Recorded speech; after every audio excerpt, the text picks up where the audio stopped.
ভালো বন্ধুরা, welcome back. তো চলে এসেছি আরো একটা নতুন ভিডিওতে। আর গতকাল কিন্তু খেলা ছিল মোহামেডান স্পোর্টিং ক্লাব বনাম আমাদের এফসি গোয়া ম্যাচ। তো সেই ম্যাচের রিভিউ কিন্তু তোমাদের আমি শেয়ার করবো আজকের এই ভিডিওতে। তো যারা যারা আমার চ্যানেলে প্রথমবার এসে তারা কিন্তু অবশ্যই সাবস্ক্রাইবটা করতে ভুলো না, লাইক করে শেয়ার করবে।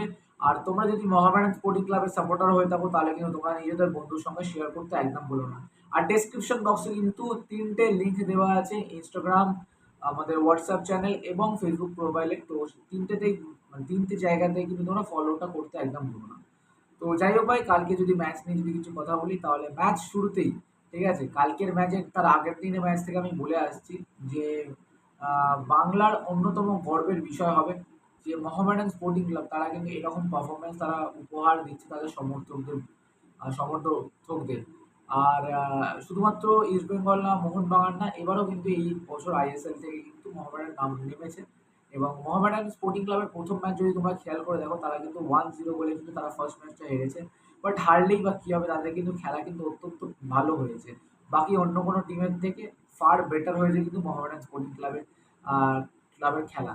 বাট তারা কিন্তু হেরে গেছে ফার্স্ট ম্যাচে, সেটা কিন্তু বিষয় না। বিষয়টা হচ্ছে এটা যে তাদের যে গেম প্লে বা স্টাইল অফ প্লে, সেটা কিন্তু অত্যন্ত প্রশংসনীয় বললে চলে। আর সমর্থকদের কিন্তু অত্যন্ত খুশি করেছে।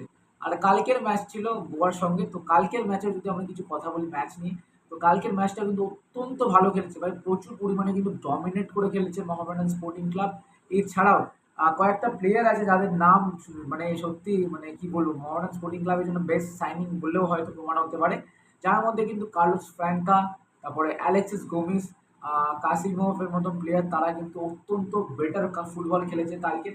কালকে যদি ফ্র্যাঙ্কার কথা বলি ভাই, মোহামেডান স্পোর্টিং ক্লাব ফ্র্যাঙ্কা কিন্তু 2 থেকে 3টে গোল কালকে অনায়াসে পেতে পারতো। বাট আমার মনে হয় না ভাই কালকে মোহামেডান স্পোর্টিং ক্লাবের কপাল ছিল, কালকে লাক ফেভার করেনি হয়তো মোহামেডান স্পোর্টিং ক্লাবের, নাহলে কিন্তু কালকে ম্যাচটা কিন্তু ফর শিওর মোহামেডানের নামেই ছিল। তোমরা ওখানে দেখেছো যে মোহামেডান স্পোর্টিং ক্লাবের ফ্র্যাঙ্কা যে কিন্তু 1:1 গেছিল গোলকিপারের সঙ্গে, শর্ট কাটতিমানির সঙ্গে, সে গোল মারতে পারেনি। তারপরে কিন্তু অনেক রকমের শর্ট মানে প্রচেষ্টা করে, এখানে কিন্তু বারে লাগে, তারপরে অনেক রকমের ভুল ভ্রান্তি হয়, শর্ট বাইরে যায়, এইসব হয়। বাট সত্যি বলতে হয় কালকের মোহামেডান স্পোর্টিং ক্লাবের সমর্থকরা প্রচুর পরিমাণে খুশি হবে। আর এছাড়াও কিন্তু কাসিমভ বলো বা মাঝ মাঠের প্লেয়ার অ্যালেক্সিস গোমিজ বলো, তারা যে নিজেদের মধ্যে বল এবিলিটি বা বল পজিশনিং যে সেন্স বলো, পাসিং সেন্স, সেটা কিন্তু অত্যন্ত ভালো। আর মোহামেডানের সব থেকে একটা পজিটিভ বিষয় আমি এটা দেখলাম যে মোহামেডান স্পোর্টিং ক্লাবে কিন্তু বেশিরভাগ কিন্তু তোমার পাসিং গেম তোমার ভালো করে দেখতে পাবে, ঠিক আছে। বল হোল্ডিং থেকে শুরু করে একটা পজিটিভ যে স্ট্রাইকার তারা কিছু আছে, মানে মোহামেডান স্পোর্টিং ক্লাবের কাছে কিন্তু একটা পজিটিভ স্ট্রাইকার আছে ফ্র্যাঙ্কার মতো। মাঝ মাঠে কিন্তু দক্ষ খেলোয়াড় অ্যালেক্সিস গোমিজ, কাসিমভ। আর তোমার ডিফেন্স নিয়ে একটু হয়তো সমস্যা হয়েছে মোহামেডান স্পোর্টিং ক্লাবে।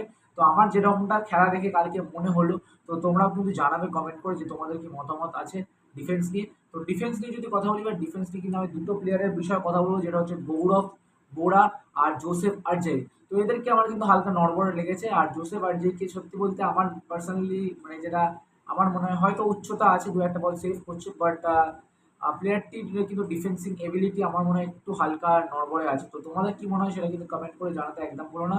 আর এছাড়াও যদি বলি গোলকিপিং গোলকিপার যে বাদাম সেতির, বাদাম কিন্তু অত্যন্ত ভালো ভালো সেভ করেছে কালকের ম্যাচে। বাট দুঃখের বিষয় এটা যে মোহামেডান স্পোর্টিং ক্লাব কালকে ম্যাচে জিততে পারেনি। যেটা একটা ইজি ম্যাচ ছিল, মানে ইজি বলবো না, মানে একটা গোয়ার মতো টিমের সঙ্গে ম্যাচ ছিল। বাট যেরকম হয় তারা ডমিনেট করে খেলেছে, তো সেইখান থেকে কিন্তু এটা বললেই চলে যে তারা কিন্তু একটা ইজি ম্যাচ হাতছাড়া করেছে, মানে 3 পয়েন্ট হাতছাড়া করেছে মোহামেডান স্পোর্টিং ক্লাব। আর অপরদিকে যদি বলি আমি কথা, যে মোহামেডান স্পোর্টিং ক্লাবের তারা কিন্তু ফার্স্ট এভার গোল যেটা করেছে সেটা কিন্তু কালকেরই করেছে, সেটা হচ্ছে পেনাল্টির মাধ্যমে। মানে ফ্র্যাঙ্কা কিন্তু উপরে উঠেছিল, যেখানে কিন্তু গোল মারার চেষ্টা করেছিল ফ্র্যাঙ্কা, কিন্তু ওখান থেকে কিন্তু একটা ট্যাকেল করেছে এফসি গোয়ার প্লেয়ার। তো সেখান থেকে কিন্তু একটা পেনাল্টি পেয়েছিল, আর পেনাল্টির মাধ্যমে কিন্তু অ্যালেক্সিস গোমেজ হচ্ছে মোহামেডান স্পোর্টিং ক্লাবের প্রথম খেলোয়াড় যে কিন্তু আইএসএল এর মঞ্চে মোহামেডান স্পোর্টিং ক্লাবের হয়ে কিন্তু প্রথম গোলটা তুলে নিল। আমরা হিস্টোরিক্যাল গোল বলতে পারো মোহামেডান স্পোর্টিং ক্লাবের, first ever ISL goal for Mohammedan sporting club. আর কালকের ম্যাচটা কিন্তু মানে প্রথমবারের মতন জিততে পারতো মোহামেডান, বাট সেটা কিন্তু হলো না। লাস্ট মিনিটে কিন্তু নিজেদের ডিফেন্সিভ এরারের জন্য কিন্তু আরমান্দো সাদিকু, যে কিন্তু মোহনবাগান দলে ছিল আগের সিজনে, তো সেইখান থেকে কিন্তু এফসি গোয়ায় নতুন সিজন মানে নতুন মৌসুম হিসাবে কিন্তু খেলছে। আর গোয়াতে এসে কিন্তু বহু পরিমাণে কিন্তু কাঁপাচ্ছে, এটা কিন্তু বললেই চলে। তো সেই আরমান্দো সাদিকু কিন্তু কালকের ম্যাচেও কিন্তু একটা গোল করে বেরিয়ে যায় এবং নিজেদের দলকে কিন্তু হারার ম্যাচ থেকে কিন্তু ড্র ম্যাচে পরিণত করে সেই ম্যাচটি। আর সেই গোলটি হয়তো হতো না যদি ওখান থেকে ডিফেন্সে যদি হেডার দিত বা ক্লিয়ারেন্স হতো তাহলে কিন্তু আমার মনে হয় না গোলটা হতো। বাট তোমাদের কি মতামত এই খেলাটা দেখে সেটা কিন্তু অবশ্যই কমেন্ট করে জানাতে একদম ভুলো না। আর কালকের ম্যাচটা দেখে তোমাদের কি মনে হচ্ছে যে মোহামেডান স্পোর্টিং ক্লাব কি টপ 6 এ কোয়ালিফাই করবে? যদি আমাকে জিজ্ঞেস করো তাহলে আমি তো অবশ্যই বলবো ভাই মোহামেডান স্পোর্টিং ক্লাব আর মানে বাংলার একটা টিম মানে ইস্ট বেঙ্গল মোহনবাগান বলে তাদের যেরকম ম্যাচ দেখেছি তাদের ম্যাচ দেখে যতটা না খুশি হয়েছি ততটা কিন্তু খুশি হয়েছি আমরা মোহামেডান স্পোর্টিং ক্লাবকে নিয়ে। আমি জানি না তোমরা কতটা মানে কতজন এগ্রি করবে এটা। তো সত্যি বলতে ভাই এটাই আমি বলবো যে মোহামেডান স্পোর্টিং ক্লাব কিন্তু খুবই মানে সমর্থকদের নজর কেড়েছে এটা কিন্তু বললেই চলে। তো যাই হোক ভাই এখানে রিভিউটাকে শেষ করবো। আশা করছি তোমাদের এই ভিডিওটা ভালো লেগেছে। আর তোমাদের কি মতামত মোহামেডান স্পোর্টিং ক্লাবকে নিয়ে সেটা কিন্তু কমেন্ট করে জানাতে একদম ভুলো না। আর তোমরা যদি মোহামেডান স্পোর্টিং ক্লাবের সাপোর্টার হয়ে থাকো তাহলে কিন্তু কমেন্ট বক্সে কি করতে হবে তোমরা ভালো করে জানো যে জান মোহামেডান লিখতে একদম ভুলো না। আর নিজের দলকে সাপোর্ট করতে। চলো টাটা, দেখা হচ্ছে অন্য ভিডিও।